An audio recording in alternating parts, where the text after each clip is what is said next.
गंवार जिठानी modern देवरानी।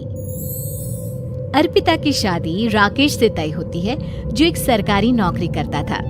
अरे चाची, अर्पिता इतनी सुंदर, पढ़ी लिखी और मॉडर्न लड़की है, फिर कहाँ आप इसकी शादी ऐसे घर में कर रही हैं? अरे लड़का सरकारी नौकरी करता है, इंजीनियर है, खूब कमाता है, खूब मेहनत की है लड़के ने इस नौकरी के लिए। अर्पिता भी राकेश को पसंद नहीं करती थी, लेकिन पिता ने हाँ कर दिया तो शादी के लिए मन मारकर तैयारी कर रही थी। हाँ माँ, चाची ठीक ही तो कह रही हैं। पता है मेरी सहेलियों के पति कितने मॉडर्न हैं। अरे देख बेटा, तू मॉडर्न है ना, वो पढ़ने लिखने वाला गांव का होनहार लड़का है, तू जैसा रखेगी रहेगा। अब तक कोई उसकी केयर करने वाला नहीं था, है तो सिर्फ एक भाई भाभी, और माँ पिता तो गांव में ही रहते हैं। अर्पिता का मुंह बन जाता है। वो पिता के फोन से राकेश का नंबर लेकर उसे मिलने के लिए बुलाती है। आज तो मैं उसे साफ साफ मना कर दूंगी, मुझे नहीं करनी शादी। शक्ल देखी है ना, कपड़े पहनने का तरीका है ना बोलने का। अर्पिता राकेश से मिलने जाती है। अब क्या हो गया, आपने मुझे अर्जेंट मिलने को बुलाया, सब ठीक तो है ना? हाँ सब ठीक है, पर मैं आपसे कुछ कहना चाहती हूँ। आप ना इस शादी से मना कर दे। राकेश की आंखें अर्पिता की इस बात से लाल हो जाती है।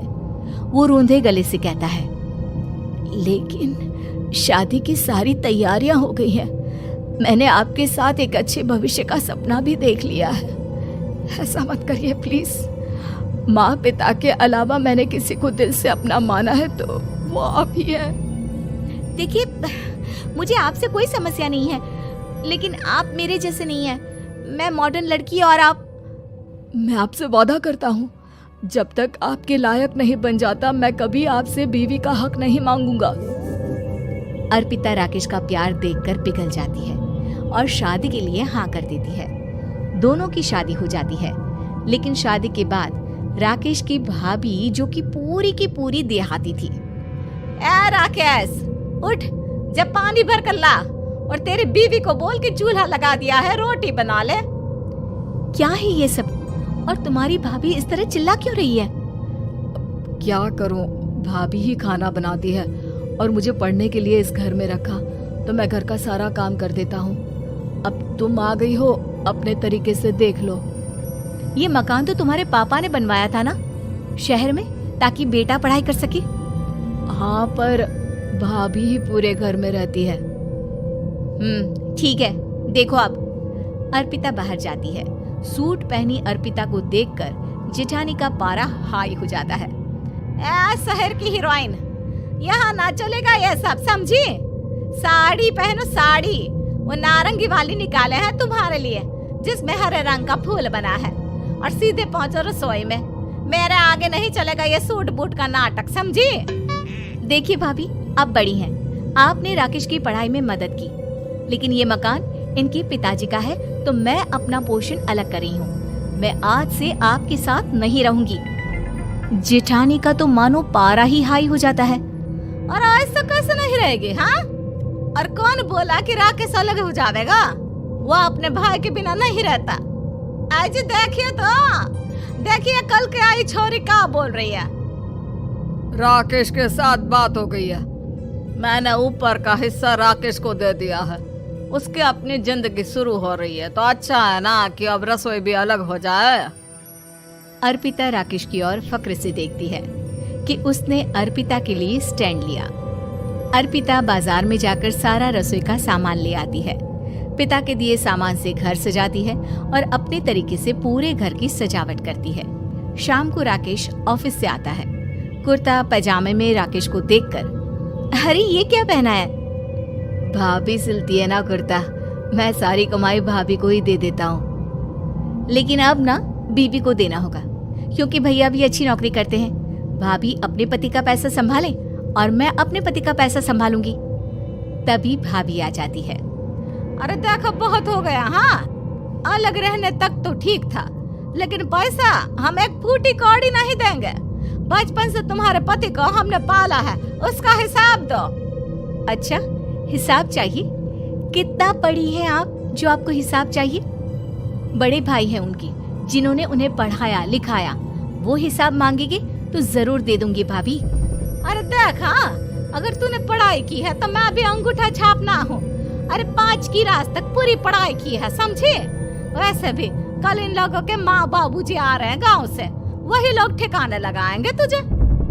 अगले दिन सास ससुर आते हैं, दोनों बहुत ही सीधे लोग। अच्छा किया जो ऊपर के हिस्से में राकेश की गृहस्थी लगा दी। अब दोनों बेटे अपना अपना देख ले। छोटी बहू कहाँ है? अरे बहुत ही चालाक है माँ जी, ऐसी जबान चलाती है जैसे दर्जी कैंची चलाता है। वैसे बहू तुम भी कम नहीं थी। और सुनाओ। तभी छोटी बहू सास ससुर के पैर छूकर उन लोगों को चाय और नाश्ता देती है। माँ जी, आप थक गई होंगी, मैं खाना लगा देती हूँ, ऊपर आ जाइए चाय पीकर। अरे बस बस, यही रहेंगे वो, क्योंकि बड़ी बहू मैं हूँ। हमेशा से इनके माँ बाबूजी मेरे पास ही आए हैं। चलिए माँ जी, आप ना किचन में खाना बनाइए, मैं जरा बाजार होकर आती हूँ और फिर साथ में खाना खाता है। जेठानी बाजार निकल जाती है और सास ससुर बेचारे घर पर अकेले। फिर दोपहर को, माँ जी, मैंने आप सभी के लिए खाना बनाया है। माना मैं छोटी हूँ, लेकिन अच्छा लगेगा अगर आप लोग मेरे साथ रहें। वैसे भी यहाँ है कौन बेटा, चलो ऊपर राकेश के पास ही चलते हैं। सास ससुर दोपहर का खाना खाकर वहीं आराम करने लगते हैं कि जेठानी आ जाती है। अरे वाह, ये तो वही बात हुई ना, कल की आई को पूरा परिवार और हम अकेले के अकेले। भाभी देखिए, परिवार में प्यार से रहा जाता है, ना कि चालाकी से। अम्मा खाना कैसे बनाती, पहले ही गांव से थक कर आई हैं। हाय रे दया, तो मैं का बाजार से ऐस करके आ रही हूँ। अरे भूख के मारे मेरा सर दर्द हो रहा है, पर यहाँ मेरी फिक्र कौन करेगा? अरे तो किचन में खाना है, लगा देती हूँ मैं भाभी। बड़ी बैठकर खाना खाती है और शाम को जब राकेश घर आता है। अरे राकेश, तू तो पूरा हीरो लग रहा है इन कपड़ों में। ऐसे कपड़े पहले क्यों नहीं पहनता था? राकेश बीबी की तरफ देखता है और फिर कहता है, माँ पहले पहनाने वाली नहीं थी ना। हाँ हाँ, और हम जो हाथ से सिल सिल कर कुर्ता पहनाते थे उसका का? अरे तुम्हारे भैया तो आज भी पहन रहे हैं। तभी अर्पिता सास के लिए कपड़े और ससुर के लिए शर्ट पैंट ला कर देती है। उन लोगों को फ्रिज से ठंडा पानी और टीवी में फिल्म दिखाती है। अरे कब से इनको बोल रहे हैं कि फ्रिज वाले आओ, लेकिन ये है कि मानत ही ना है। बहू, अब तो तुम ही समझाओ ससुर जी को। नहीं पापा, आप फ्रिज मत लीजिए। अरे वाह रे छोटे, खुद फ्रिज का ऐसे का मजा ले, और इनकी माँ के पास फ्रिज भी ना हो। अरे देखा पिताजी, देखा माँ जी कब बोल रही है। अरे उसकी पूरी बात तो सुन लो कि वो क्या बोल रही है। वो इसलिए क्योंकि अब माँ जी और पापा यहीं रहेंगे मेरे पास।